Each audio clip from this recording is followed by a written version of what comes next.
വിളിച്ച് അന്വേഷിച്ചതാണ് അത് bullet proof തന്നെയാണ് എന്ന്. പക്ഷേ അത് ഞാൻ ആ കാര്യം പി ജയരാജൻ എന്ന വ്യക്തിയോട് ചോദിക്കുമ്പോൾ എൻ്റെ മനസ്സിൽ ഞാൻ കൺവിൻസ്ഡ് അല്ല. ഞാൻ ഇന്നത് തുറന്നു പറയുകയാണ്, ഞാൻ ഇതുവരെ ഈ കാര്യത്തിൽ പറഞ്ഞിട്ടില്ല, ഞാൻ കൺവിൻസ്ഡ് അല്ല. അതുകൊണ്ടാണ് ഞാൻ ആ വായിക്കുന്നതിന് മുമ്പ് തന്നെ ഇതിങ്ങനെ ശരിയാണോ, കാരണം ഈ സർക്കുലറിൽ പറയുന്നത് സുരക്ഷയുള്ള ഹൈ സെക്യൂരിറ്റി ഉള്ള വാഹനം എന്നേ പറയുന്നുള്ളൂ. അപ്പോൾ എനിക്ക് പറഞ്ഞു തരുന്നത് ഇത് ഹൈ സെക്യൂരിറ്റി എന്ന് പറയുന്നത് ദാറ്റ് മീൻസ് ബുള്ളറ്റ് പ്രൂഫ്, അല്ലാതെ ബുള്ളറ്റ് പ്രൂഫ് എന്ന് ഓർഡറിൽ ഇടാൻ പറ്റുമോ എന്നൊക്കെ എന്നോട് എൻ്റെ സീനിയർ പറയുകയാണ്. അപ്പോൾ അതിൽ ഞാൻ ഒട്ടും കൺവിൻസ്ഡ് ആയിരുന്നില്ല. ആ കൺവിൻസ്ഡ് അല്ലാത്ത കാര്യം എനിക്ക് ചോദിക്കേണ്ടി വന്നു. അതിലെനിക്ക് ഖേദമുണ്ട്. കാരണം പി ജയരാജന് ബുള്ളറ്റ് പ്രൂഫ് കാർ അനുവദിച്ചു എന്നൊക്കെ പറയുമ്പോഴേക്കും അത് ചർച്ച ചെയ്യപ്പെടുന്ന വേറൊരു രീതിയിലാണെന്ന് എനിക്കറിയാം. അദ്ദേഹത്തോട് ഞാൻ ആ ചോദ്യം ചോദിക്കുന്നതൊക്കെ ട്രോളായി. കാരണം എനിക്ക് തന്നെ ഞാൻ തന്നെ കൺവിൻസ്ഡ് ആയിരുന്നില്ല. പക്ഷേ എൻ്റെ സീനിയർ പറയുമ്പോൾ എനിക്കത് ചെയ്തേ പറ്റൂ. അത് ആ സമയത്ത് പറ്റിയതാണ്. ഞാൻ ആ സീനിയറിനോട് അതിനുശേഷം അത് സംസാരിക്കുകയും ചെയ്തു. അദ്ദേഹം എന്നോട് പേഴ്സണലി സോറി പറഞ്ഞു, ആ പുള്ളിക്ക് തെറ്റിപ്പോയതാണ് എന്ന് പറയുന്നത്. പക്ഷെ ആ തെറ്റ് അവിടെ ആരും അറിയുന്നില്ല. ഇപ്പോ പ്രസന്റ് ചെയ്യുന്ന ആളുടെ ഭാഗത്ത് നിന്ന് ഞാൻ ഒരിക്കലും, കാരണം എനിക്ക് ജയരാജേട്ടനെ ഇഷ്ടമാണ്, ഞാൻ ഉമ്മൻചാണ്ടി ഇഷ്ടമാണെന്ന് പറഞ്ഞല്ലോ. അപ്പോൾ ജയരാജേട്ടനെ ആയാലും ഇപ്പം പിണറായി വിജയന്റെ കുറെ കാര്യങ്ങൾ എനിക്ക് ഇഷ്ടമാണ്. അപ്പോൾ ഈ ഫാക്ട് ചെക്ക് എന്ന് പറയുന്നത് വളരെ പ്രധാനപ്പെട്ടതാണ്. റിപ്പോർട്ടറിൽ അതുകൊണ്ട് തന്നെ ഞങ്ങൾ ശ്രദ്ധിക്കുന്ന ഒരു പ്രധാനപ്പെട്ട കാര്യം ഇതാണ്, നമുക്ക് വസ്തുതയാണെന്ന് ഉറപ്പ് വരുത്തിയിട്ടേ കൊടുക്കുള്ളൂ. ഞാൻ പറയുള്ളൂ, എല്ലായിടത്തും ലോകത്ത് എവിടെയുള്ളതാണ്, നമ്മുടെ നാട്ടിൽ നിന്നുള്ളതല്ല. അതായത് എൻ്റെ പാർട്ടി ഓഹോ നിന്റെ ആ ഒരു നമ്മുടെ പണ്ട് കാലത്ത് അവർണരും സവർണരും ജാതിയുടെ പേരിലും റേസിസം എന്നൊക്കെ പറഞ്ഞ് നമ്മൾ ആൾക്കാരെ ഡിസ്ക്രിമിനേറ്റ് ചെയ്ത പോലെ തന്നെയല്ലേ ഇപ്പൊ പൊളിറ്റിക്സിന്റെ പേരിൽ അല്ലെങ്കിൽ നമ്മുടെ എന്താ പറയുക നമ്മുടെ ഒരു രാഷ്ട്രീയപരമായ ഒരു ഇൻട്രസ്റ്റ് വെച്ചിട്ട് ആൾക്കാർ ഡിസ്ക്രിമിനേറ്റ് ചെയ്യുന്നെന്ന് തോന്നിയിട്ടില്ലേ? എന്തിനാണ് അങ്ങനെ ഒരു അല്ല, ഞാൻ പറയട്ടെ, ഇപ്പോൾ ഒരു രാഷ്ട്രീയ പാർട്ടിയിൽ അംഗമായാലേ താങ്കൾക്ക് ജോലി കിട്ടൂന്ന് വന്നാൽ താങ്കൾ ആ രാഷ്ട്രീയ പാർട്ടി പോയി ചേരും. ഇന്ന് കേരളം കാണുന്ന ഏറ്റവും വലിയ പ്രശ്നം അതാണ്.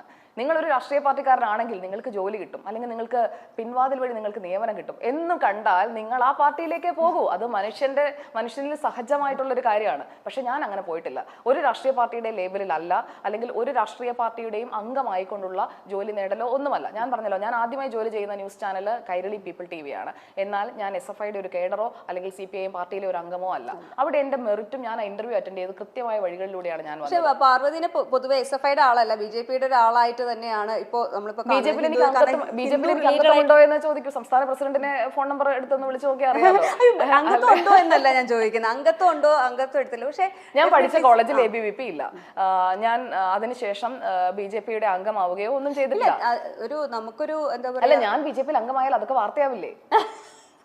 അംഗമാവുക എന്നുള്ളതല്ല, ഒരു അനുഭവം ഉണ്ടാവുക എന്നുള്ള. എന്റെ വീട്ടില് ഞാൻ ചോദിക്കട്ടെ, പിണറായി വിജയനെ ഇഷ്ടമാണെന്ന് ഞാൻ പറഞ്ഞില്ലേ, പ്രധാനമന്ത്രി നരേന്ദ്രമോദി എനിക്ക് ഇഷ്ടമാണ്, കുറച്ച് കൂടുതൽ ഇഷ്ടമാണ് എന്ന് വെച്ചാൽ ഉടൻ ഞാൻ BJP അല്ലെങ്കിൽ ഞാൻ BJP അംഗമാണ്. ആ വ്യാഖ്യാനം തെറ്റാണ്. മുഖ്യമന്ത്രി പിണറായി വിജയനെയും മുൻ മുഖ്യമന്ത്രി ഉമ്മൻചാണ്ടിയെയും ഇഷ്ടപ്പെടാമെങ്കിൽ എന്തുകൊണ്ട് അതിനേക്കാൾ നമ്മുടെ രാജ്യത്തിന്റെ മേന്മ ലോകം മുഴുവൻ വ്യാപിപ്പിച്ചിട്ടുള്ള രാജ്യത്തിന്റെ വളർച്ച അത് ഓരോ വർഷം കഴിയുന്നതോറും കാട്ടിക്കൊണ്ടിരിക്കുന്ന പ്രധാനമന്ത്രി നരേന്ദ്രമോദി എനിക്ക് ഇഷ്ടപ്പെട്ടുകൂടാ? ഓക്കെ, അതാണ് എൻ്റെ വ്യൂ. ഞാൻ ചിന്തിക്കുന്നത് എൻ്റെ രാജ്യത്തെക്കുറിച്ച് അല്ലെങ്കിൽ എൻ്റെ സംസ്ഥാനത്തെക്കുറിച്ച് ഒക്കെയാണ്. അതിൽ ഞാൻ വളരെ ഫോക്കസ്ഡ് ആണ്. നമ്മുടെ സ്റ്റേറ്റിൽ ഒരു മോശം പ്രവണതയിലേക്ക് പോയി കഴിഞ്ഞാൽ ഞാനത് പറയും. നമ്മുടെ രാജ്യത്ത് വന്നു കഴിഞ്ഞാൽ ഞാനത് പറയും. എന്നാൽ നല്ലത് കണ്ടാൽ ഞാനത് നല്ലതാണെന്ന് പറയും. നമ്മുടെ റോഡുകൾ നന്നായാൽ ഞാനത് റോഡ് നന്നായി എന്ന് പറയും. അതിന്റെ ക്രെഡിറ്റ് പൊതുമരാമത്ത് മന്ത്രിക്കാണ്. സംസ്ഥാന പാതകൾ നന്നായി കൊണ്ടുവന്നാൽ അതിന്റെ ക്രെഡിറ്റ് പൊതുമരാമത്ത് മന്ത്രിക്ക് തന്നെയാണ്. അവിടെ രാഷ്ട്രീയം വെച്ചല്ല ഞാൻ വിലയിരുത്തുന്നത്. ഇപ്പോൾ വന്ദേ ഭാരത് വന്നെങ്കിൽ അതിന്റെ ക്രെഡിറ്റ് എന്ന് പറയുന്നത് കേന്ദ്ര റെയിൽ മന്ത്രിയുടെ അടുത്തേക്ക് ആ നിവേദനം കൊണ്ടുപോയ ആൾക്കാണ്. അത് K. സുരേന്ദ്രനാണ് കൊണ്ടുപോയതെങ്കിൽ K. സുരേന്ദ്രൻ എന്ന് ഞാൻ പറയും. അവിടെ നിന്ന് എട്ടുകാലി മമ്മൂഞ്ഞ് കളിക്കുന്ന രീതിയോടൊന്നും എനിക്ക് യോജിപ്പില്ല. ആരാണോ അത്, ആരാണ് A എങ്കിൽ A, B എങ്കിൽ B, അല്ലാതെ അതിൽ ഒളിച്ചു വെക്കലുമില്ല, ഒളിച്ചു കടത്തലുമില്ല. പ്രധാനമന്ത്രി ഇഷ്ടമാണെങ്കിൽ ഇഷ്ടമാണ് എന്ന് തന്നെ പറയും. അപ്പോൾ പ്രധാനമന്ത്രിയുടെ മൻ കി ബാത്തിനെ കുറിച്ച് ഞാനും ഡോക്ടർ അരുണും തമ്മിലുള്ള തർക്കം മിക്കപ്പോൾ എന്നെ വിമർശിക്കാൻ സ്ഥിരമായി എടുത്ത് പറയുന്ന അതാണ്. പ്രധാനമന്ത്രിയുടെ ഒരു ശൈലി അതാണ്, ആളുകളുമായി കണക്ട് ചെയ്യുന്നത് മൻ കി ബാത്ത് വഴിയാണ്. അത് പ്രധാനമന്ത്രി സ്വീകരിച്ച ശൈലി. മുഖ്യമന്ത്രി പിണറായി വിജയൻ 6 മണിക്ക് വാർത്താ സമ്മേളനം നടത്തി കോവിഡ് കാലത്ത് ജനങ്ങൾക്ക് സാന്ത്വനമായെങ്കിൽ അത് അദ്ദേഹത്തിന്റെ ശൈലി.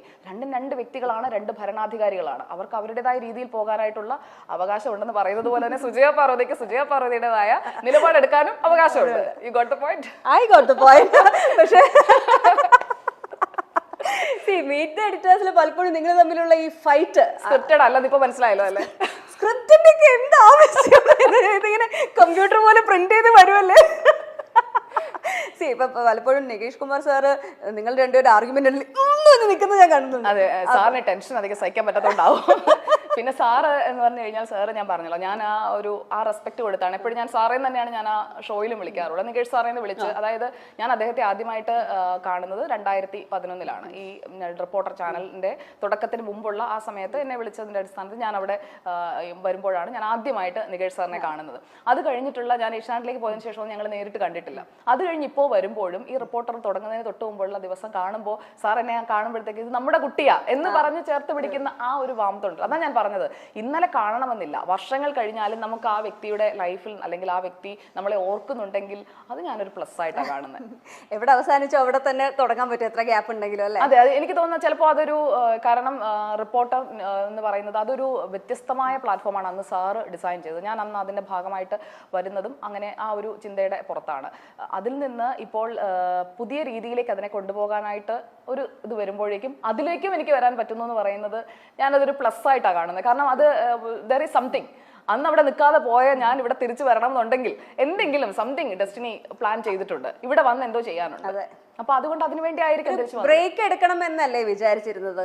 24 മാറിയിട്ട് അങ്ങനെ ഒരു ഇല്ല, ഇടയ്ക്കൊരു ബ്രേക്ക് എടുക്കുന്നതിനെ പറ്റിയിട്ട് വന്നിട്ടേ ഇല്ല.